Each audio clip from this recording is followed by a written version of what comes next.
Which camera should we look to? That one. You go in. Okay. I'm not gonna. Ready? 1, 2, 3. Again, 1, 2, 3. Okay, in the back, you have to get yourself high. Don't hide. Would you like to join? Oh my God, please. Of course. Okay. Welcome to the United Nations. My premises, how the various UN departments work together and work on assisting people around the world. The UN is comprised of too many departments and too many agencies. Each agency is specialized in a certain area of work.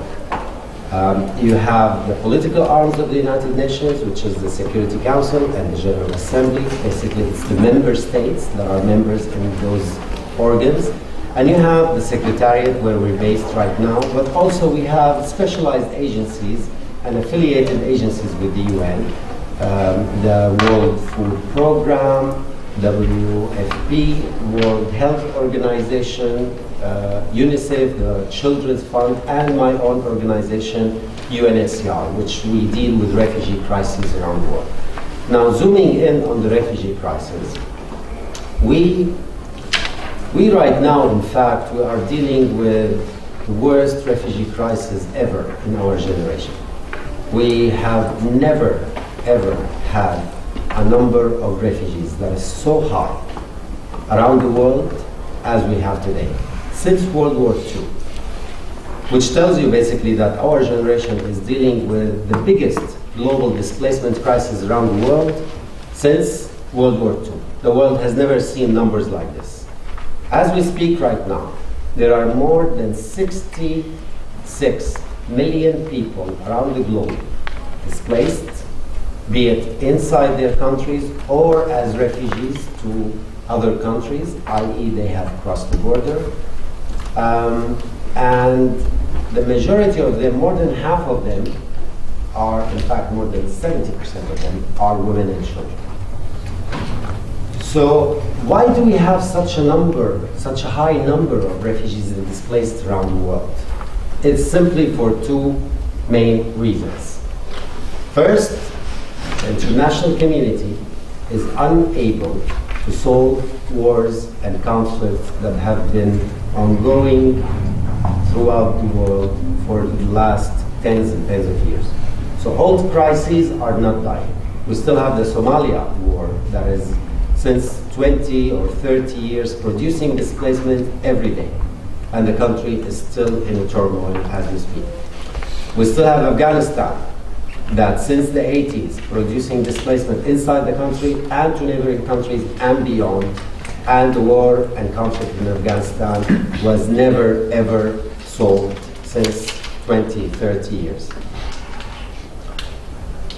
We still have conflicts in Africa that are producing refugees and IDPs, internally displaced people every day, and the international community is unable to solve it.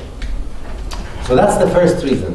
Old conflicts and old wars are still there, are still producing destruction, devastation, displacement inside these countries and to neighboring countries and beyond. On top of the old conflicts, which is the second reason, new conflicts are erupting around the world, left and right.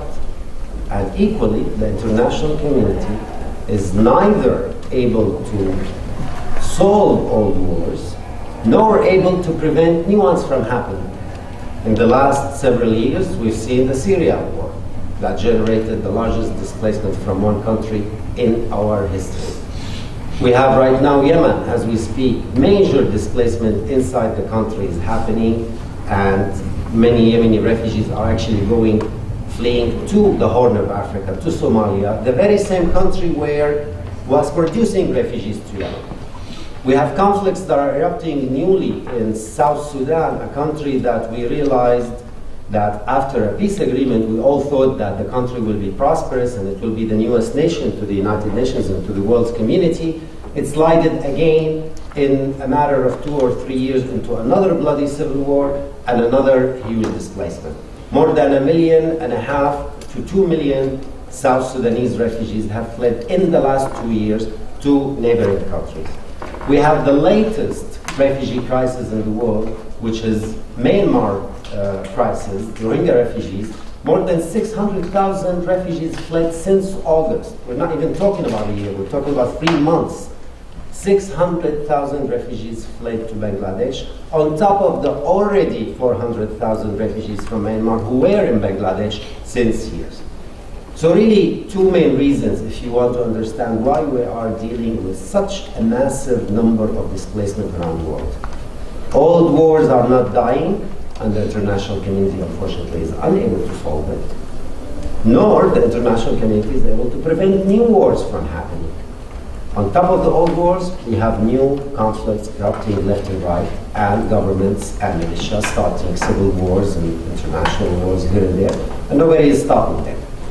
This is why, if you work in the United Nations these days, under the new leadership of our former High Commissioner and currently the Secretary General, Mr. Antonio Guterres, him coming from that background as High Commissioner for 10 years, knowing exactly what does it mean to have wars around the world and the suffering and the displacement that it generates, he made it a priority for him as Secretary General to actually implement prevention. This is why if you work in the UN these days, you will hear the word prevention in almost every meeting, every forum, every seminar, every report, because it's a priority for the Secretary General and for the whole institution of the United Nations. What he's trying to tell the member states and the actors around the world, it is much better to prevent a war or crisis from happening rather than dealing with the aftermath of it. It's much easier, it's much less suffering, it's much cheaper for the donor community to try to prevent conflicts from happening and generating displacement rather than doing with the consequences of a war after it happens. Now, one myth about the refugee crisis around the world, which often many politicians, journalists, academics, and even normal public people get it confused, which is the West is who is receiving the world's refugees, or most of the world's refugees. This is completely untrue. This is completely inaccurate. 85% of the world's displaced people right now are actually hosted by poor countries and middle-income countries. Look at the largest numbers of refugees around the world. The largest refugee-producing country right now is Syria. Syria before the war was roughly 22 million population in the country. Right now we have 5 million Syrian refugees in the countries neighboring Syria. We have more than 6 million internally displaced Syrians inside the country. They have just not left the borders yet. However, they are displaced. They've lost their livelihoods, they've lost their shelters, their homes, their income, their dignity, and they've lost everything. They're just displaced in camps inside the country. So if you add the number of the displaced inside the country to those who have fled Syria, 6 plus 5, you end up with around 11 million to 12. That is half of the Syrian population displaced, inside and outside the country. If you count the number of Syrians who are affected severely by the war, whether displaced or not, but who are in need of international humanitarian aid, you are talking about the majority of the Syrian population, not just half of it. So where are the Syrian refugees? They're primarily hosted by Turkey, Iraq, Lebanon, Jordan, and Egypt. Yes, there are Syrian refugees who managed to arrive to the West.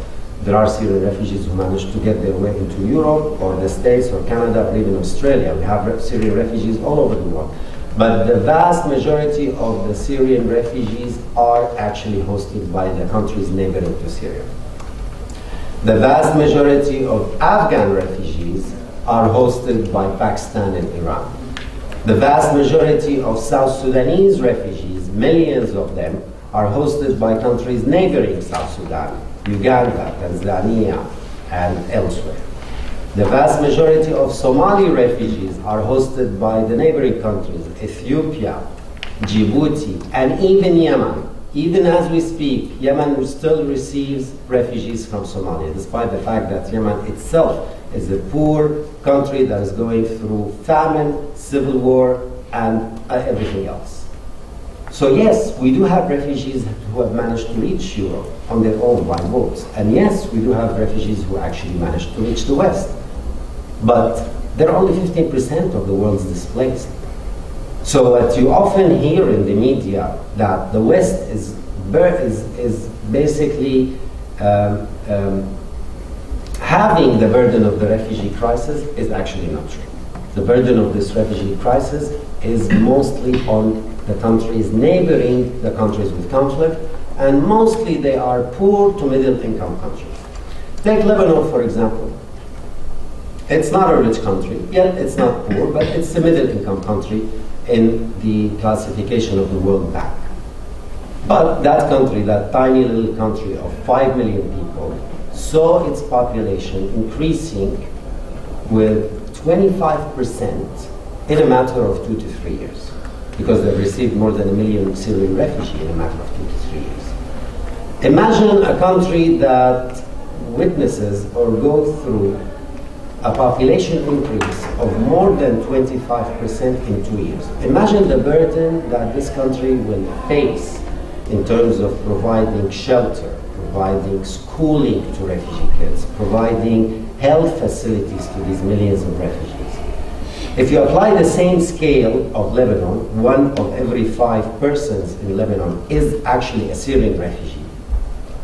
That means, if you apply the same ratio, that will mean the United States receiving 65 to 70 million refugees in a matter of 3 years.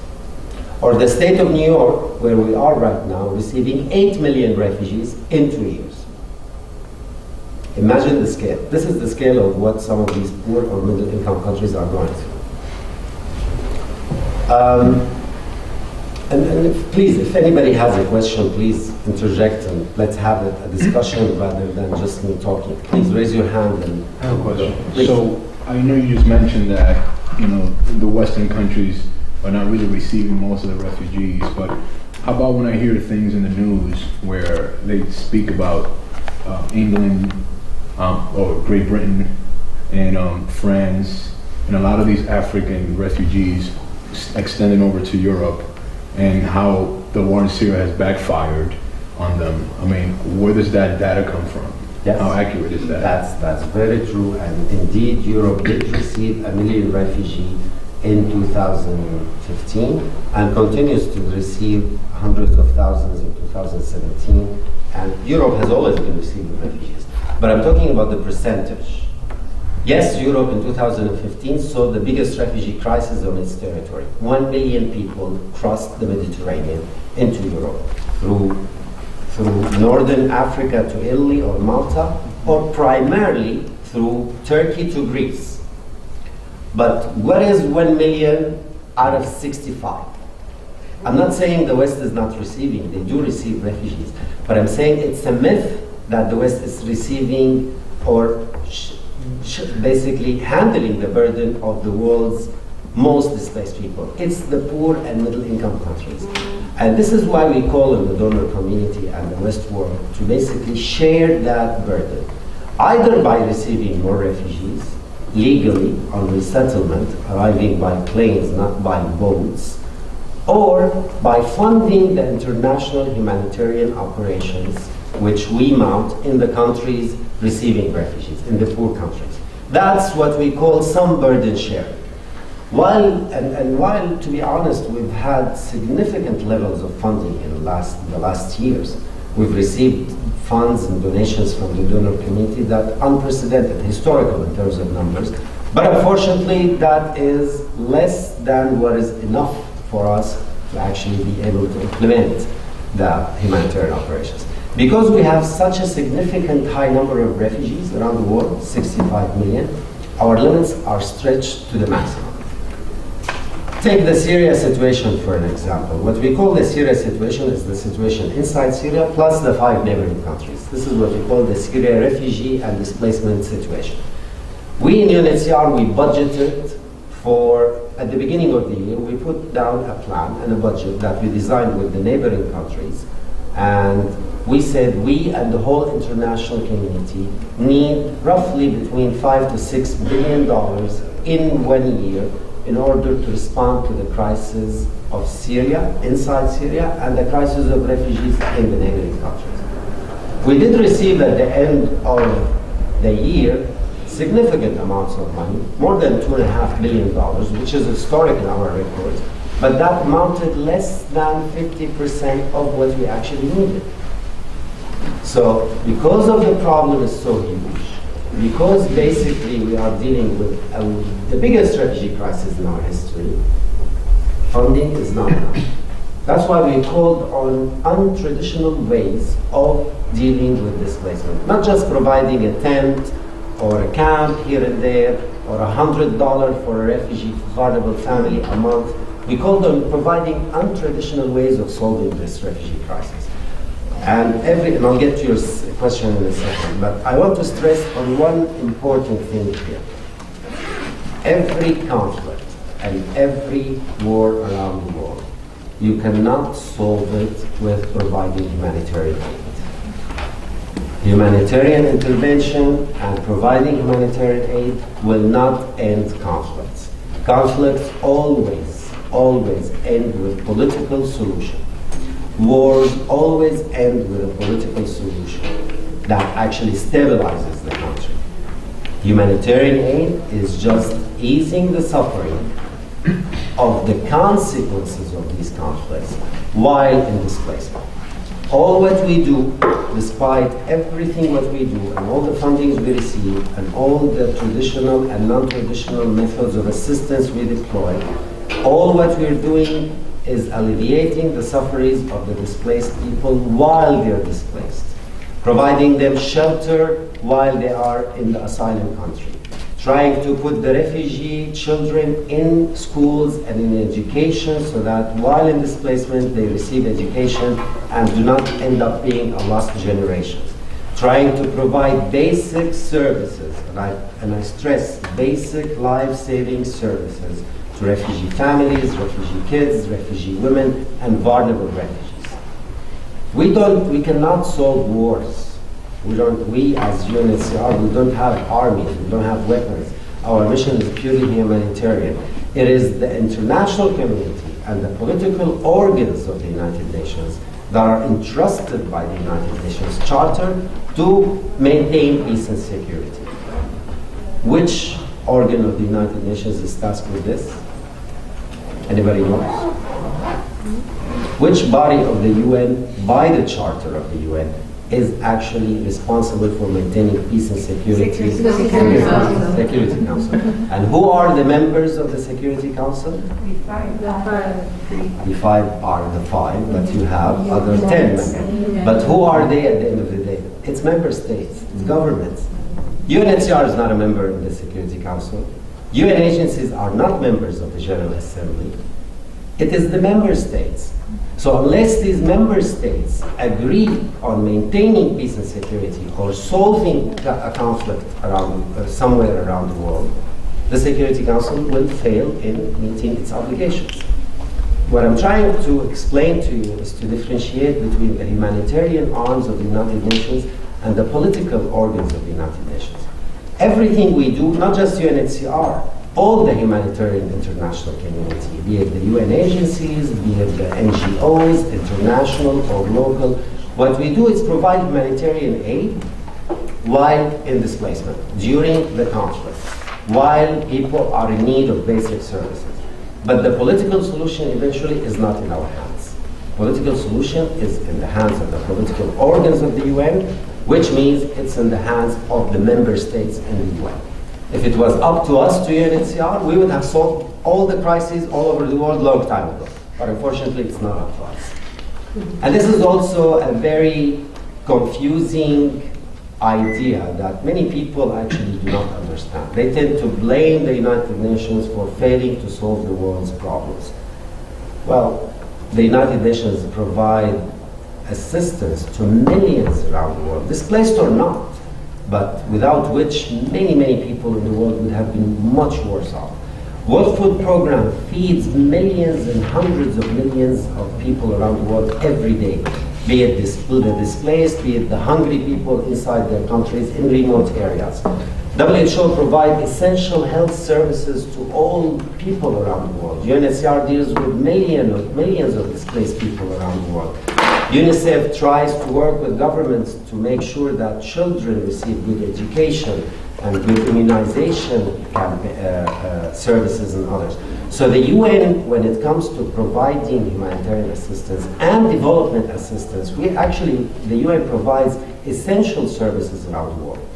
But politically speaking, the UN will also need the help of its member states to be able to politically succeed, to be able to bring conflicts and wars around the world to an end. So I hope that distinction is clear in your mind, because like I said, many people around the world, including educated people, professors, journalists, politicians sometimes, they get these ideas often in a very confused way. Sorry, you had a question?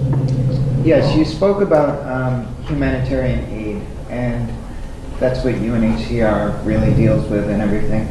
I wanted to know, and you get a lot of funding from NGOs and other bodies as well, but we actually fund NGOs. Our funding comes mainly from governments. Right.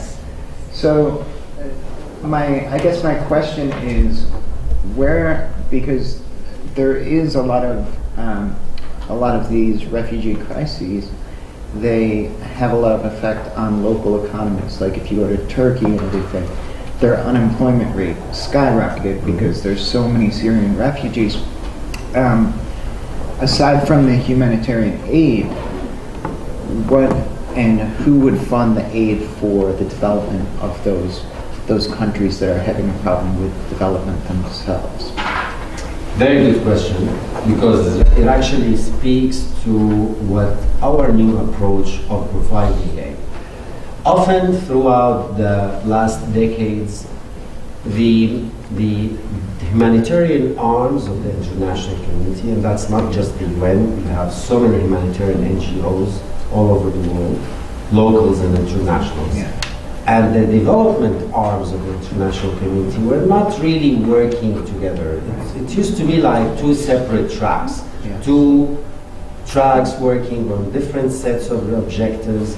One is humanitarian and emergency. It's very quick, it deploys shelters, builds camps, provides emergency operational assistance, and another working on long-term development goals, very slow.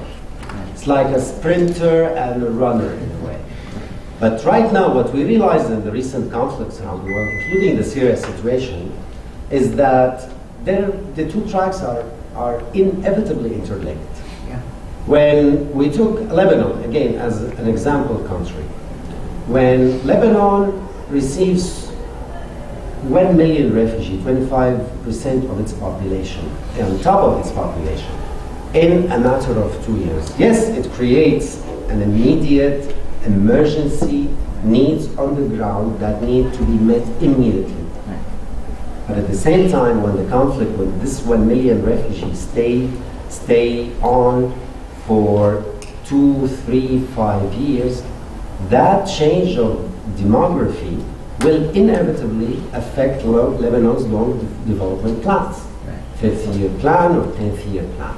So what we called right now, and we're implementing in fact, is that we're calling on development actors, World Bank, International Monetary Fund, United Nations Development Program, all USAID, all these development actors to come and work with us from the early stages of the crisis, from the early stages of interventions, to marry the humanitarian approach with the development approach, to work together from the beginning in order to be able to deliver immediate assistance that responds to urgent, immediate needs, but also to provide development assistance to these countries on the long term, that by which they will be not unharmed, not very much harmed by the fact that they received such a large number of refugees.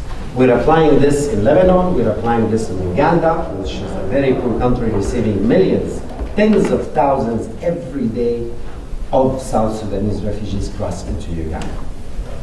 So this is what we call in the UN jargon the humanitarian development nexus.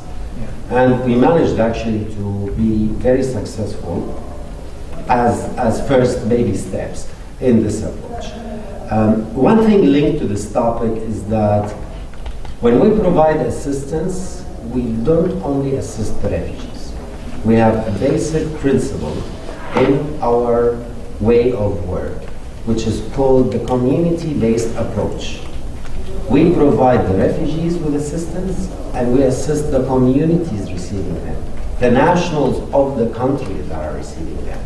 So when we build a school in order to provide education, and again, basic education, we don't provide luxury service, we provide life-saving services, basic principle education to kids who are refugees. When we build a school in a certain country in order to provide refugees with education, the very same school will serve the children who are nationals of the country. Because like I said, most of the refugees are actually in poor countries.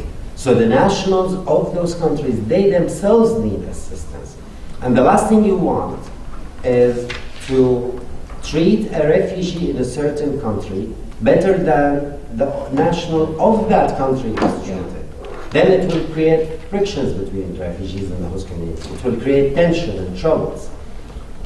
On the contrary, when you follow the community-based approach, you do provide assistance to refugees, but also the local community feels actually there is some sort of benefit that comes from hosting refugees. And I'll give you an example of that I was working on myself. At some point in my career, I was working in Yemen. That was 12 years ago, 2005. And at that time, Yemen was, and remains until now, a very poor country. But at least there was not civil war at the time. Yet Yemen was receiving every day thousands of Somali refugees and Eritrean refugees and Ethiopian refugees coming by boats, crossing the Gulf of Aden by really primitive boats, trying to make it to Yemen in order to go and work in the Gulf or make their way to Europe. Very few did make their way to Europe, but the majority of the refugees stayed in Yemen and were working there. So we had a little camp in the southern border of the country called Khalas camp, where 17,000 Somali refugees decided not to live in the urban areas, and 500,000 of them were living in urban areas, but they wanted to live in the camp. So the government allocated the land where we built the camps with tents, and then we upgraded it a little bit. So it was a camp, but it was in the middle of nowhere, surrounded by a couple of Yemeni villages.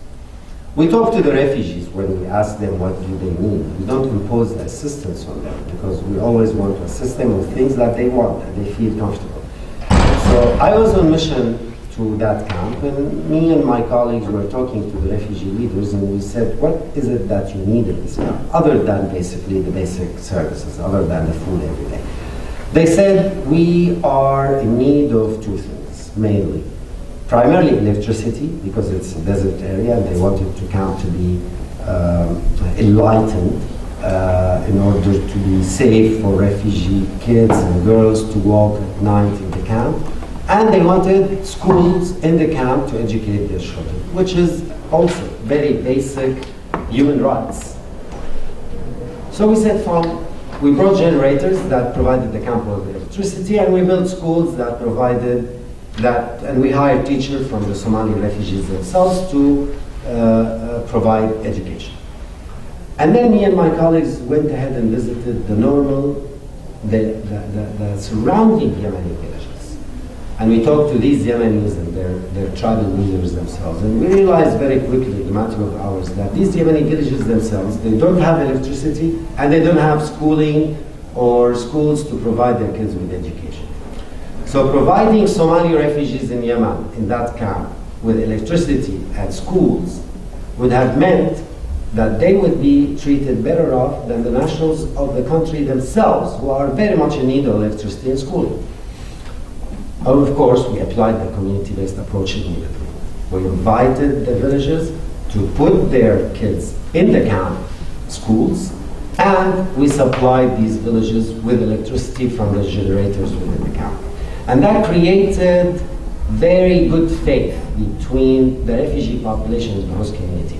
In fact, those communities started welcoming refugees and started asking them what do they need and providing them with food and assistance and transportation here and there, because they realized actually having a camp here is beneficial. It's not something that is adding burden on them, on the contrary, it's something that bringing them with benefits.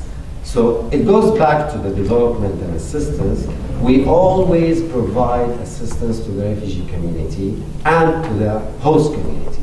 And by bringing in development actors from the beginning, we are actually aiming to develop the communities themselves. Like I said, in the past that was not the case, but right now it is the new way of work within the United Nations and NGOs. Yes, please. And I'll come to you now. What are the most recent resolutions made by the European Council in order to relieve the burden off of Greece? Okay, good question. But in order to answer it, I need to give you a little bit background of what basically happened in Europe in 2015. Now, Europe has always been receiving refugees by boats, and refugees basically by plane, whom we resettled in a legal way. But what was different in 2015 is that suddenly, well, it's not suddenly actually, we in UNHCR and our management was always warning the governments around the world that unless you solve all these conflicts, people will not stay where they are. People will be moving.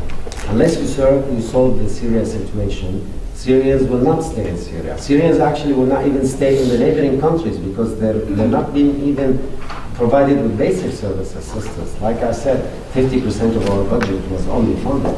So we weren't even able to provide the basic services for the whole refugee population in the neighboring countries.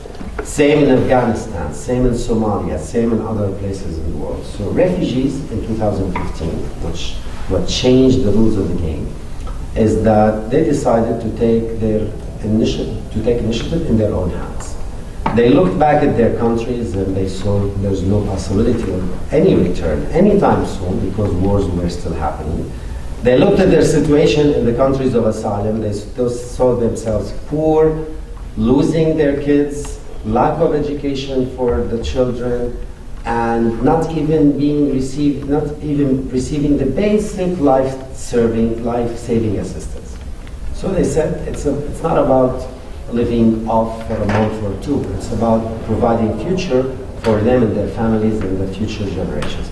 And they decided to take initiative in their own, taking the boats through very, very dangerous trips, risking their lives and the lives of their families in order with the objective of reaching Europe. So suddenly Europe received in 1 year more than 1 million refugees and migrants, not just refugees. And I'll come to that in a second. Primarily through Greece, because the Turkish shores between the borders of Turkey and the island of Lesbos in Greece, it's literally a 2-hour trip by boat. And suddenly the world woke up. They realized actually we do have a crisis. We've been saying this for years and years, but everybody thought if we just help them where they are, basic needs, crises will be stabilized, and it's not the case. And when we speak about Europe, how they acted in 2015, they really did not act as a continent, as a unified continent.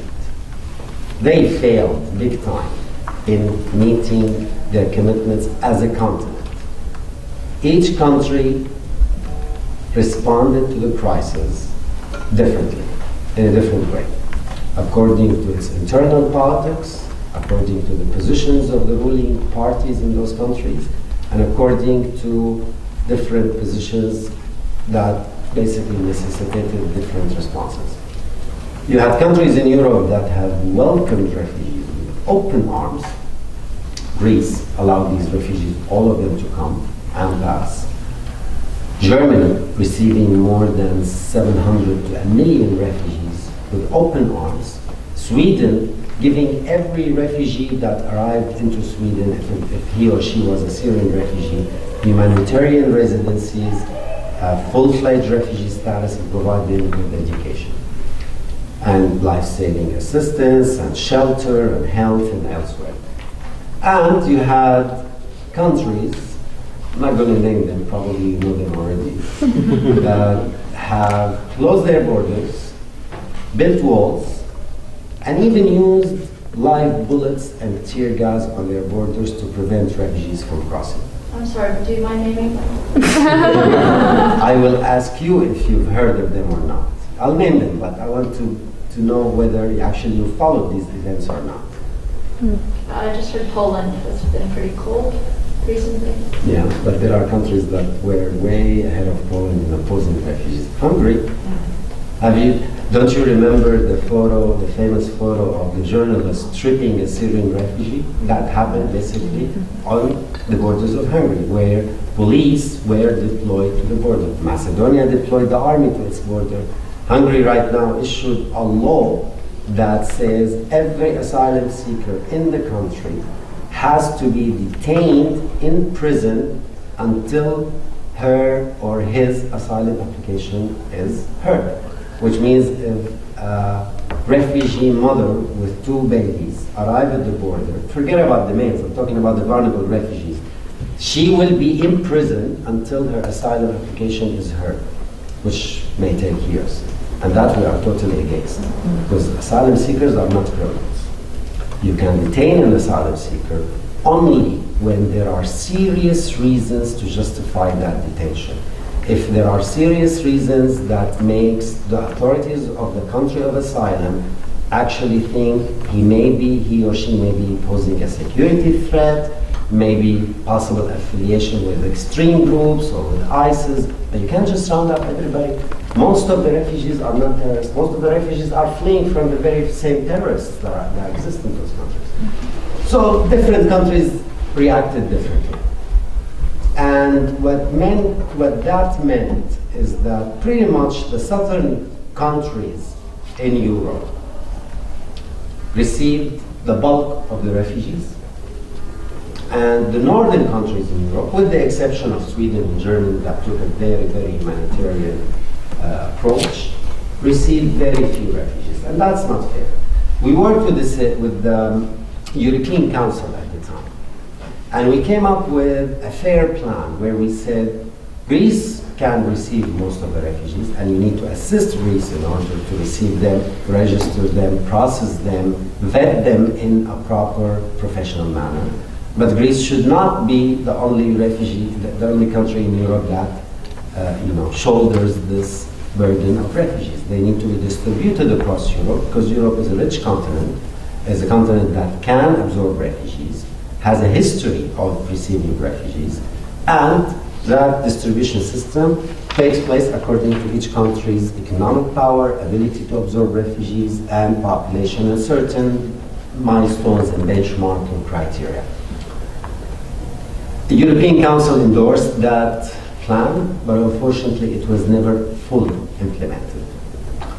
And then Turkey basically struck the deal with Europe, which probably you all heard about, where they stemmed the flow of refugees to Europe in return of a lot of financial aid, visa-free programs for Turkish nationals to enter Europe, which did not happen until now. So it's a lot of internal and regional politics and different positions. But unfortunately, Turkey was never used, or ready is the word actually, was never ready to receive that much of a high number of refugees. And we saw the threshold of asylum system in Europe lowered down, the threshold of asylum. And these barriers, all these barriers that were built, need not to be physical. Sometimes you don't need to build a physical wall in order to prevent refugees. They may be legal, they may be legislative, by issuing laws saying every asylum seeker will be detained, irrespective, until their cases are heard. So we've seen the lowering of the threshold of asylum systems in Europe, unfortunately, takes place. Yes, sir. I have a quick, I mean, I have so many questions, I don't know where to start, but We have 5 minutes. I'll give you one.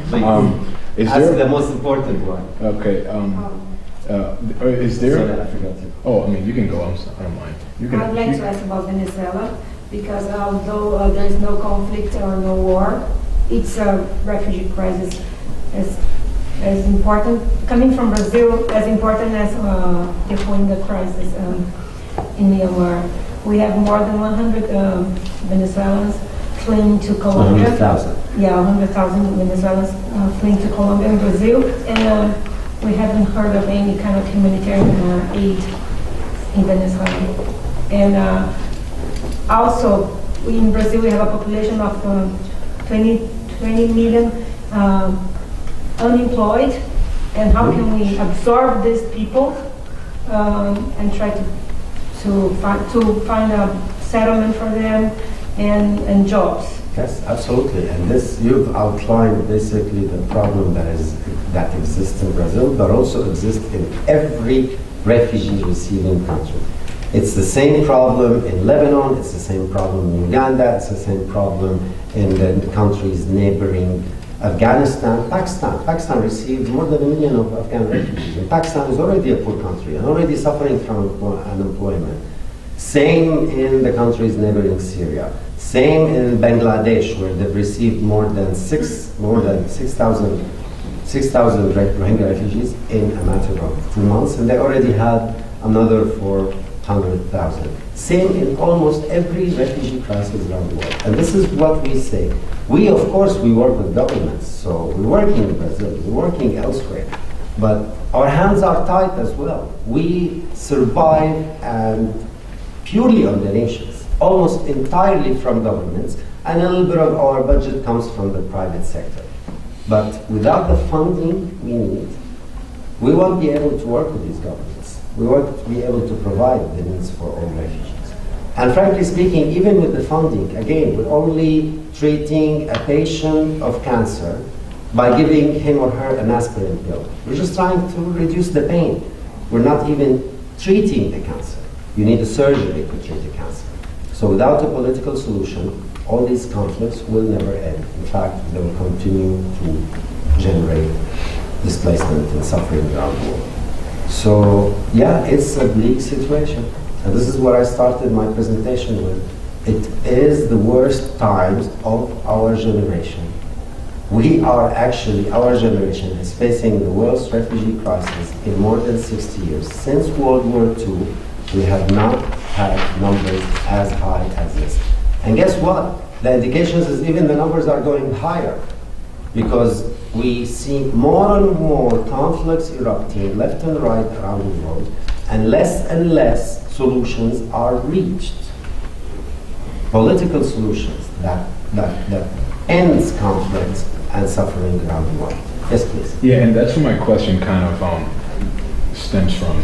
Is there a mechanism that you guys have for countries that are not willing to take in some refugees because it might cause conflict, domestic conflict, like for example Turkey and the Kurds, for example, where they might leave Syria, but the Turks are probably not going to be willing to take them, but yet they need a place to be, and Turkey is very close. Or is there anything the UNHCR does to try to convince those countries, yes, we'll take care of any conflict that might go on, etc.?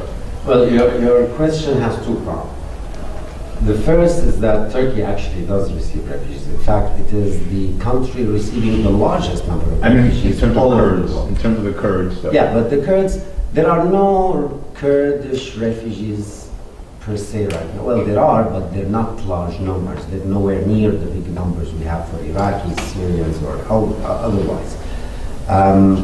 But Turkey is the largest country receiving refugees around the world. Luckily, that conflict did not happen yet, so we hope it never does, never will. But of course, when a conflict happens, we negotiate with governments. We work through governments. We cannot operate alone.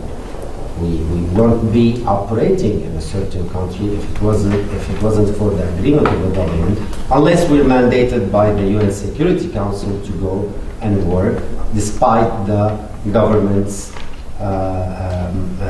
disapproval. Like there are situations around the world where we work by a mandate by the Security Council and the international community. But that's very difficult to obtain because often it is decided you need the consensus in the Security Council, or at least you need one of the P5s not to veto the resolution, which doesn't happen these days a lot of time, unfortunately. But we work through governments, and we try to negotiate with governments, and we try to convince governments to do difficult things that they see very difficult. I mean, we don't go, other organizations go to governments and say, here's money to provide education to your children, here's food to your poor, here's health services to your sick. We go to governments and say, open your borders, allow people to enter illegally, even without documentation, keep them there, don't return. These are sometimes very difficult decisions for governments. But it is the international law. It is international refugee law, to which most of the governments in the world have signed to, and even those who have not signed are bound by it according to customary international law. That's the international refugee law regime. But do governments all the time abide from that? No. And this is where our job comes. We negotiate with governments, often very highly political, complex negotiations.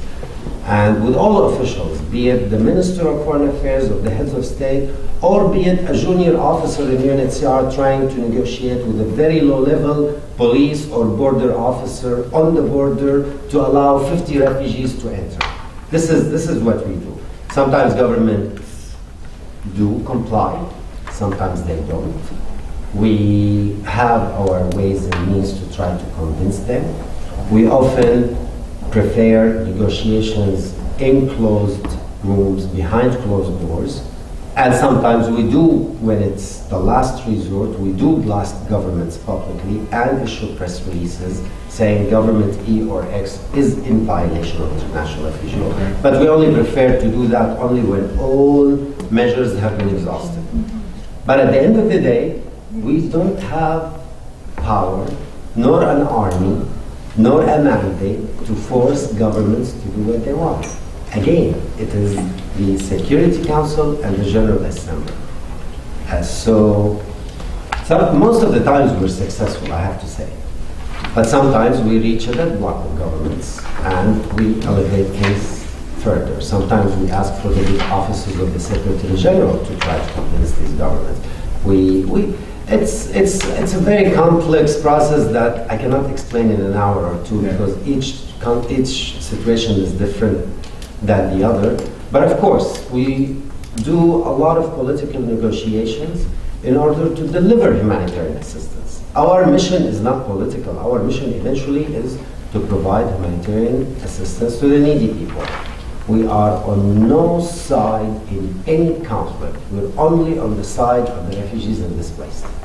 But sometimes we need to engage in complex, tense political negotiations in order to deliver humanitarian assistance. One last. I'm really sorry, I have another meeting, so one last question, please. Thank you, sir. Sure. Okay. Sorry for my English, I'm from a French-speaking country. No problem, please. I heard you saying here, you spoke about prevention, that the UN always use that word often now, the prevention. Yes. Has your organization, I mean the UNHCR, think about making some suggestion to the Security Council about prevention of those wars? Because if there is no war, I hope there are going to be too much refugee problems. And what I mean here, just like an example, because there cannot be war without weapon. And we all know that there is a 5 biggest country that produce the weapons. That's like UN, Not UN. no, not UN, the USA, the USA, but you know, they're the ones still that hosting the UN. We have China, we have France, we have Russia, we have England. Have your organization ever think about giving them some proposition about how to regulate that production? Because they're the one that's selling the weapons. Especially if I take Africa, we are rich. If say we are rich because we have diamond, we have gold, we have all the natural resources, and the rich countries like those I just spoke about, they're going there for those for gold, for diamond. What they have to offer us? Nothing except weapons. That's all they're going to offer to Africa. Yes. Now I think they're the one that pushing, the people to war by creating confusion. Have now those humanitarian organizations ever think about doing some proposition to have some talk with them to see how they can regulate that to help, reduce the war around the world? This is not the mandate of humanitarian organizations. Now, to say that the countries that are manufacturing weapons are the ones responsible for wars around the world, that is not completely accurate. Yes, they provide weapons, they sell it, but it's also the governments that use these weapons in a wise or unwise way that creates the conflicts around the world. So, but this is not the mandate of the humanitarian organizations. However, with the priority of the new Secretary General to make sure that prevention is a pillar of the work of the United Nations, he has created a whole team of experts and professionals around him, and basically we created in each agency these kind of teams where we immediately alert the UN system as a system when we see certain elements in a certain region around the world or a certain country that raises some red flags. There might be a crisis about to erupt, or there might be a civil war that is about to break out, or unless you address the situation in this country, it may lead to domestic violence and then a regional war.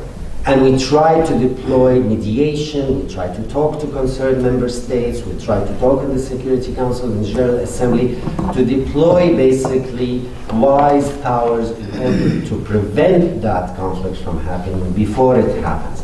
So this is happening, and it's not just in the UN, it's in consultation with the member states.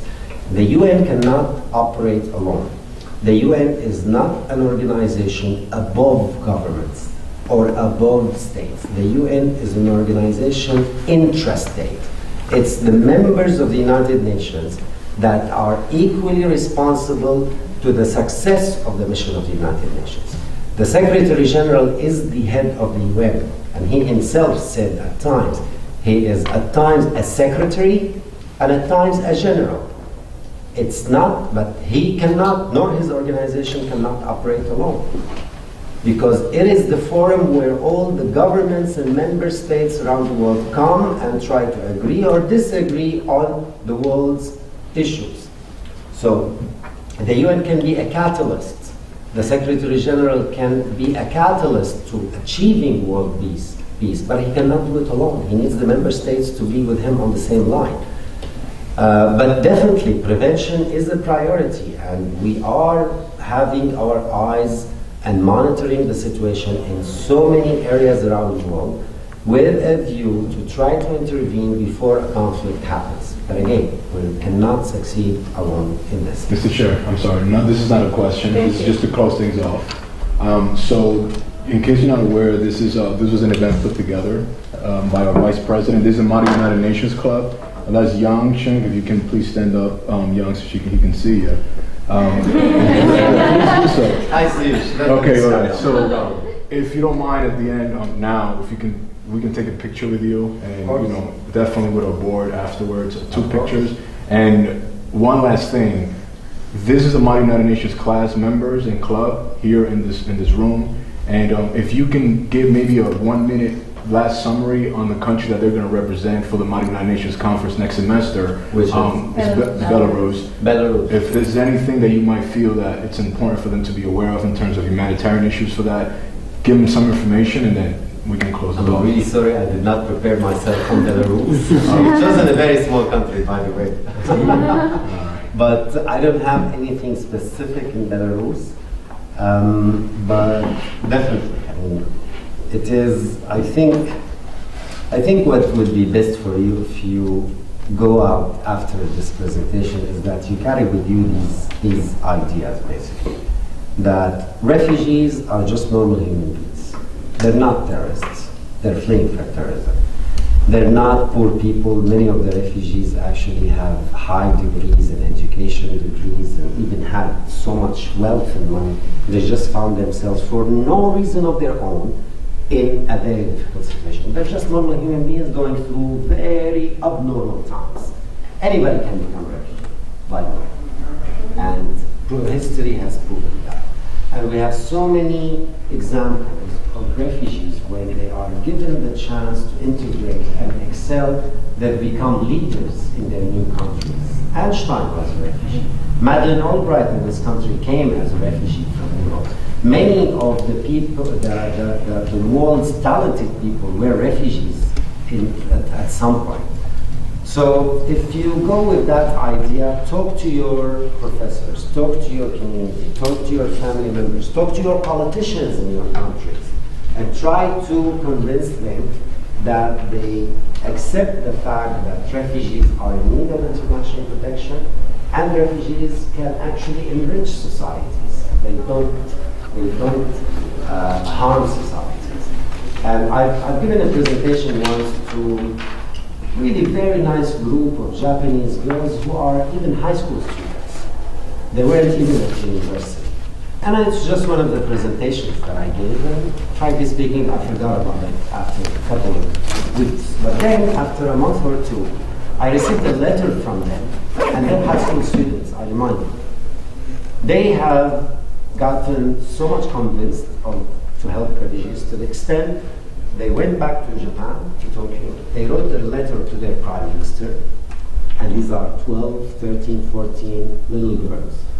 And they've asked their governments and talked and lobbied with their representative and really shot for the stars. They wrote a letter to the High Commissioner, to the Prime Minister of Japan, asking him to actually allow Japan to receive refugees. Because Japan is one of our largest donors, but not so many refugees are received during resettlement. And the government took a decision to start a resettlement program of refugees based on that. So any small effort counts. It may help, it may not help, it may help further down the road, you never know. But just can be a messengers on behalf of those people that really have nobody to advocate for on their behalf, except people like my organization and people like you who are refugee advocates. I'm really sorry I have a meeting to which I'm late for 15 minutes, but let's take this photo very quickly. Thank you. Thank you so much.